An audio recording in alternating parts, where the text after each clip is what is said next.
Maayong adlaw, magandang araw sa ating lahat. Sa video na ito ay magfi-feature ako ng isang math problem na karaniwan na nakikita sa mga, examinations and iba pang mga assessments 'no. So, usually, lagi itong nasa mga board exams, entrance exams, and sa iba pang mga may numerical assessments. And, napili ko itong i-feature dahil marami po ang napapansin kong nagkakamali sa problem na ito. So, ang given dito ay a fraction with the numerator 24 divided by 3 minus 5 plus 7 all over 2. And we have some choices. So, meron akong choices dito. A, we have negative 8, B is positive 6, C is positive 9, and D is positive 4. Now, you may pause the video so that you can try to solve this on your own, no? And I will be solving this and I will show you how to solve this correctly. So if you're done and you have gotten negative 8 or letter A as your answer, or positive 6 letter B, or even letter D positive 4 as your answer, then unfortunately ay mali po yung sagot na yon. So the correct answer therefore is 9 or positive 9. Na paano before that 'no, kung tama po ang sagot ninyo ay congratulations po sa inyo. I can actually give you a certificate of excellence 'no, in the lesson of order of operations, rather. So ito nga ay isang example ng order of operations, kasi meron tayo sa numerator na nandun nga lahat 'no, ng apat na, basic operations 'no, addition, subtraction, multiplication, and division. So, saan ba ang kadalasang, mali 'no mali nung mga nagso-solve nito? So, kadalasan dahil nga, meron silang, ah, prior knowledge on order of operations, particularly doon sa acronym na PEMDAS or MDAS, sila ay nagsisimula sa multiplication dito sa 3 times 2 na part ng expression na ito 'no. But that is wrong. Ah, so paano ba dapat i-interpret yung acronyms na PEMDAS or, yung GEMDAS 'no, kasi may gumagamit din ng GEMDAS. In fact meron pa nga ibang countries na gumagamit nung BODMAS. But essentially ang implications ng mga acronyms na 'to ay parehas lang 'no. So ano ba yung mga letters, ano ibig sabihin ng mga PEMDAS na 'to 'no. So just a quick review.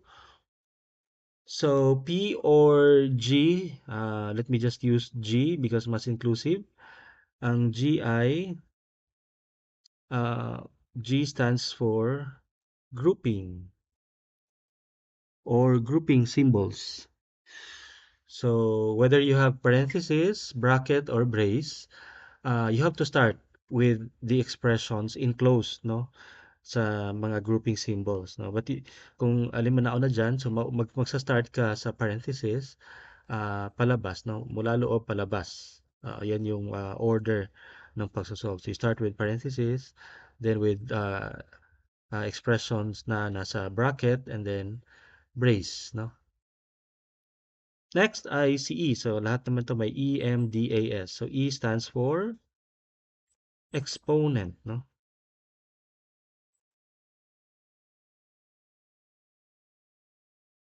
So exponent means that there is a certain number, the base, which is raised to a certain number, no? Yung superscript, yung maliit na number na sa taas. So that determines the number of times that you're going to multiply the base to itself. So yan yung ibig sabihin ng exponent. So after ng grouping symbols or ng parenthesis, hanapin mo yan kung meron ka doong may exponent, no? So yun naman ang susunod mong i-simplify. Next ay M, but hindi M lang, kundi M/D or ibig sabihin niyan M or D. Alin man diyan ang nauna from left to right. So we know that M stands for multiplication and D is for division. So hindi ibig sabihin na hanapin talaga natin si multiplication, unahin natin si multiplication.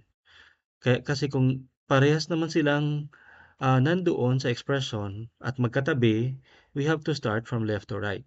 So kung nauna si multiplication sa left, then we have to begin with multiplication. Pero kung nauna si division, then of course we have to start with division.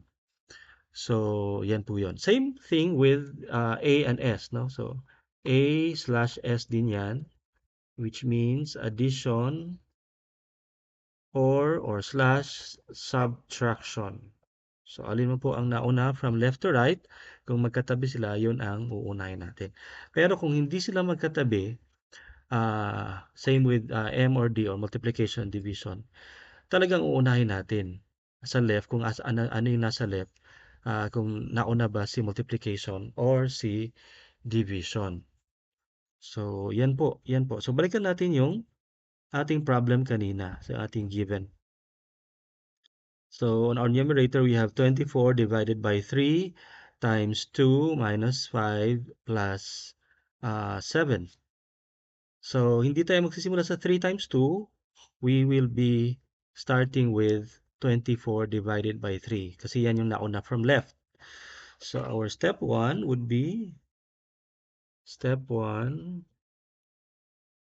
24 divided by 8, which is equal to, oh, not 8. Mali ako. So that 24 divided by 3, which is equal to 8. And balikan natin yung ating given.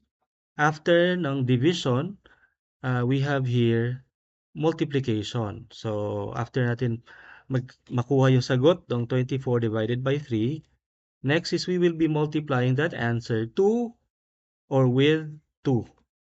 So step 2 would be 8 times 2.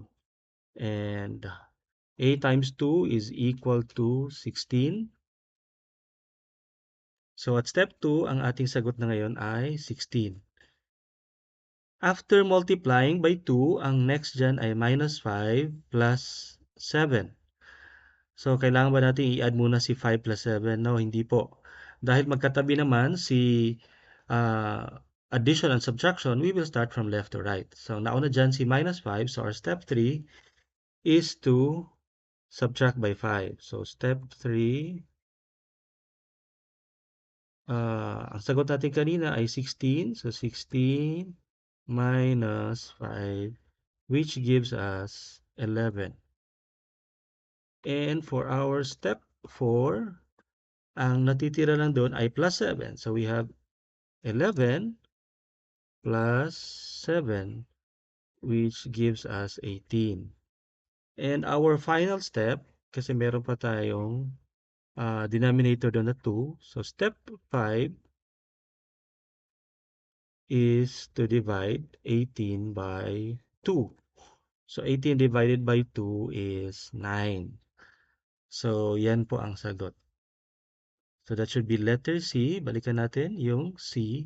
C is 9. So yan lang po, no?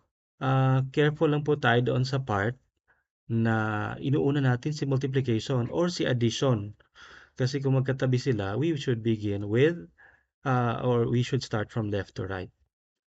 So, yan lang po and see you in my next video. God bless po sa ating lahat.